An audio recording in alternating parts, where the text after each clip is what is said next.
Hi అండి. అందరికీ good morning. అందరూ ఎలా ఉన్నారు? బాగున్నారా? నేనైతే బాగున్నానండి. మీరు బాగుండాలని మనస్ఫూర్తిగా కోరుకుంటున్నాను. ఇంక మొగ్గలు చూడండి, నైట్ మొగ్గలు వాటర్‌లో ఏస్తే పువ్వులు ఎంత బాగా వచ్చాయి కదండీ! ఇంకా అలాగే అందరూ మన వీడియో చూసే ముందు ఒక లైక్ అయితే చేసేయండి ఫ్రెండ్స్. అలాగే కామెంట్ కూడా చేసేయండి. అలాగే సబ్స్క్రైబ్ చేసుకోండి ఫ్రెండ్స్. ఇంక మండే వ్లాగ్ సరదాగా వీడియో క్లిప్‌లు అయితే తీశానండి. చాలా డేస్ అయిపోయింది కదండీ! వీడియో అన్నది నేను పెట్టలేదు.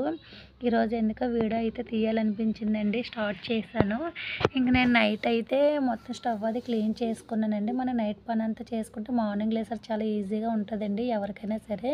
ఇంక ఇక్కడ ఒక వైపు అయితే పిల్లలకైతే హీటర్ అయితే పెట్టేసుకున్నాను ఫ్రెండ్స్. ఇంకా వాళ్ళకి బ్రేక్‌ఫాస్ట్ ఇంకా మార్నింగ్ లెగడమే బాగా లేట్ అయిపోయింది. టిఫిన్ ఏం చేయలేనని చెప్పి నైట్ అయితే నేను ఇవి కొమ్మసలు అవి నానబెట్టుకున్నానండి. అవైతే పిల్లలిద్దరికీ బ్రేక్‌ఫాస్ట్ కింద అయితే పెట్టేశాను. వాళ్ళైతే ఇంక తింటూ ఉంటున్నారు.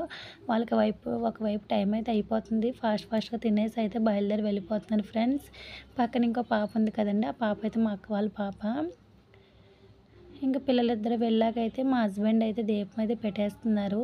నాకు చెప్పాను కదండీ! కొద్దిగా హెల్త్ అయితే బాలేదని చెప్పి ఇంక మా హస్బెండ్‌కి దేవుడి గది అంతా నీట్‌గా సర్దేసిస్తే దీపం అయితే పెట్టుకుంటున్నారు. ఇంక ఇంట్లో ఎప్పుడు మగవాడు దీపం పెడితే చాలా మంచిదంటండి. నేను రీసెంట్‌గా విన్నాను.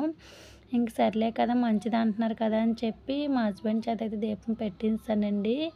ఇంకా అందరూ మా హస్బెండ్ దీపం పెట్టి బ్రేక్‌ఫాస్ట్ తినేసి వెళ్ళిపోయాక అయితే నేను ఒకవైపు రైస్, ఒకవైపు పప్పు అయితే పెట్టుకున్నానండి. ఇంకా ఆఫ్టర్‌నూన్ పిల్లలు కూడా వస్తారండి. ఎండతో వచ్చారు ఫ్రెండ్స్. చాలా ఎక్కువ ఎండ ఉందంట. మా పిల్లలిద్దరూ అంటున్నారమ్మా చాలా ఎక్కువ ఎండ ఉందని చెప్పి. మీ పిల్లలు కూడా కొంచెం జాగ్రత్తగా చూసుకోండి ఫ్రెండ్స్. ఓకేనా? Bye bye.